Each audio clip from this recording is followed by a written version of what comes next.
What if life's absurdity wasn't a curse, but a path to true freedom? Albert Camus dared to confront the chaos of existence head-on.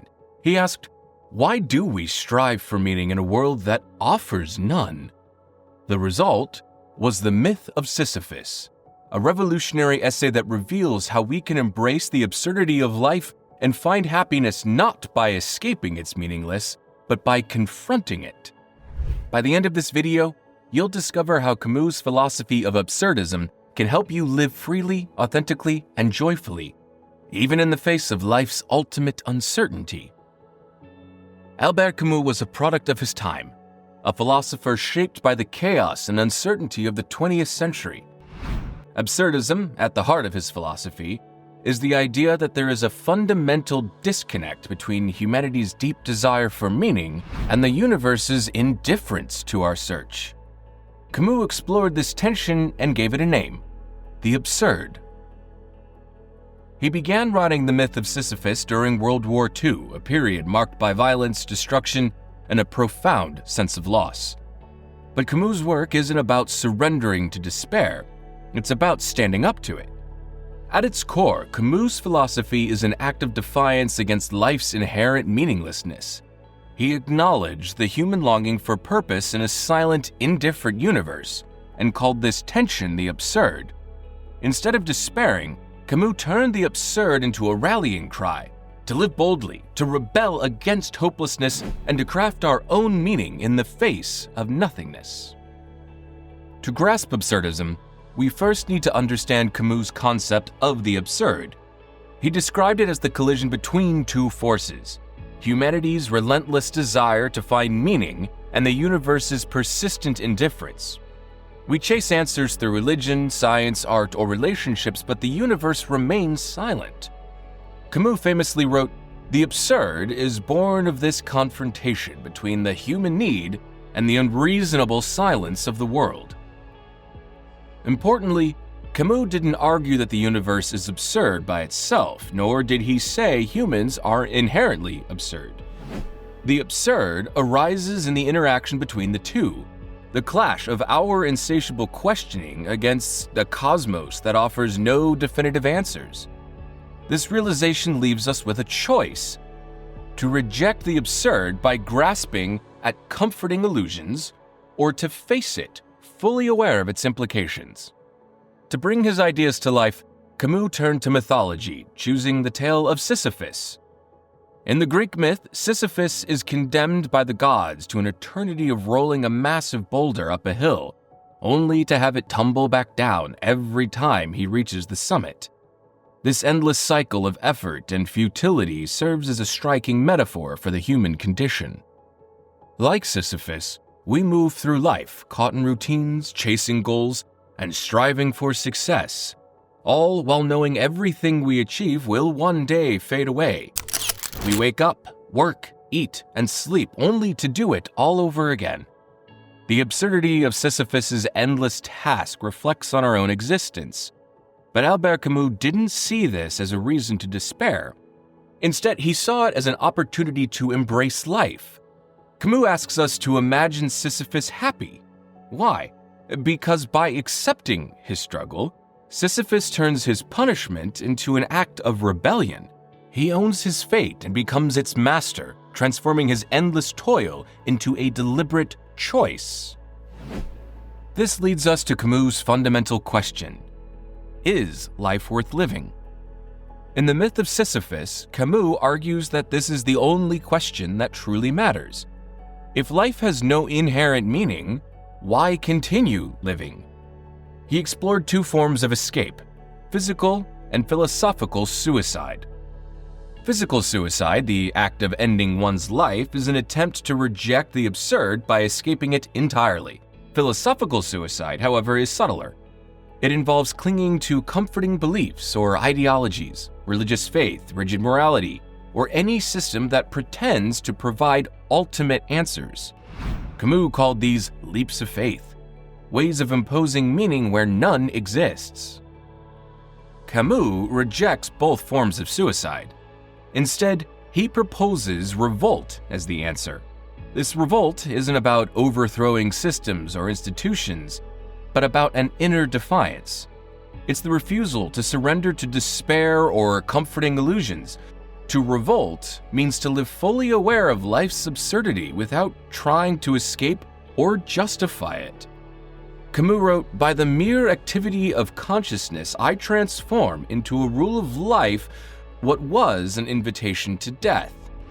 In Revolt, we create meaning not by finding it, but by living it, through our actions, choices, and experiences.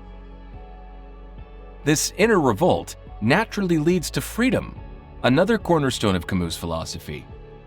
Accepting that life has no inherent purpose liberates us from societal norms, religious dogmas, and the constant need for external validation.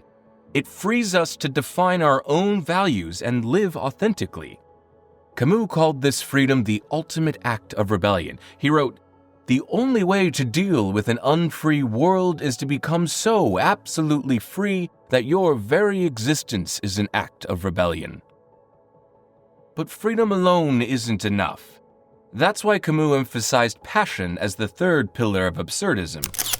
Living absurdly means diving into life with enthusiasm, seeking experiences that excite and fulfill you not because they answer life's questions, but because they enrich the experience of living.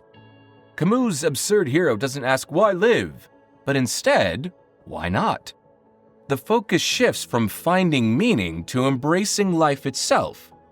Passion can be found in small things, watching a sunset, laughing with friends, creating art, or simply enjoying the sensation of being alive. Camus brought his philosophy to life with vivid examples of people who live fully, even in a meaningless world. Take the seducer, like the legendary Don Juan, a figure from European literature and folklore. He's a charismatic, notorious womanizer, known for his relentless pursuit of romantic conquests. He doesn't seek a grand purpose or try to justify his actions.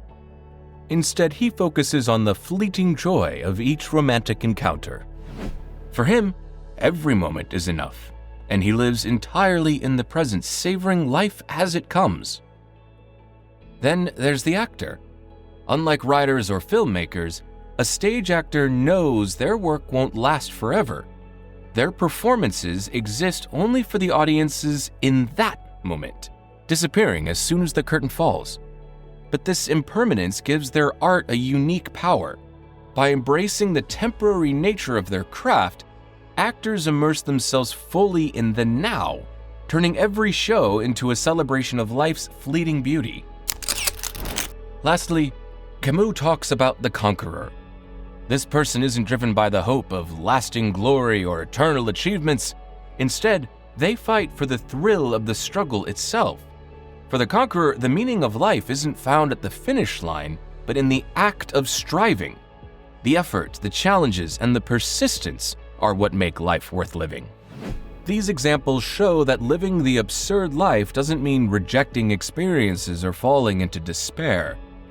It's about embracing life with open arms, finding meaning in the act of living itself. Camus wrote, "The struggle itself towards the height is enough to fill a man's heart." Like Sisyphus pushing his boulder, the happiness lies not in where the struggle leads, but in the struggle itself. Or consider the marathon runner who doesn't race to win, but to enjoy the act of running itself. They push their limits, feel the rhythm of their breath, and savor the experience of moving forward, even when the finish line feels far away. While health benefits or personal records are part of the journey, the true fulfillment comes from the act itself, the struggle and the triumph of simply being in the moment. It's important to note that Camus' philosophy is often compared to nihilism, but they're very different. While nihilism sees life's lack of meaning as a reason for despair, absurdism flips this view. Camus believed the lack of inherent meaning is an opportunity, not a curse. By recognizing the absurd, we free ourselves from endless searching for answers that don't exist. This allows us to focus on what's in front of us, to live fully, here and now. In today's digital age, Camus' philosophy of embracing life's absurdity finds new relevance.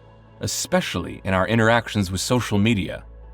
Consider the endless cycle of posting, liking, and seeking validation online. We share moments, chase likes, and curate our digital personas only to find ourselves repeating the process daily, much like Sisyphus pushing our boulder uphill. This routine mirrors the absurdity Camus described, the relentless pursuit of meaning in an indifferent universe. Yet, by recognizing this absurdity, we can choose to engage with social media more mindfully, finding joy in the act itself rather than in the pursuit of external validation. In the workplace, many find themselves caught in repetitive tasks, striving for promotion or accolades that offer only temporary satisfaction. Acknowledging the absurdity in these pursuits allows individuals to focus on the intrinsic value of their work, embracing each task as an opportunity for personal growth and fulfillment, rather than merely a means to an end. By adopting Camus' perspective, we can transform our daily routines, both online and offline, into deliberate choices, finding meaning in the very act of living and engaging with the world around us. So, the next time you face life's challenges, ask yourself, are you resisting the struggle or embracing it? Camus' The Myth of Sisyphus reminds us that life's meaning isn't something to be found. It's something we create through the act of living.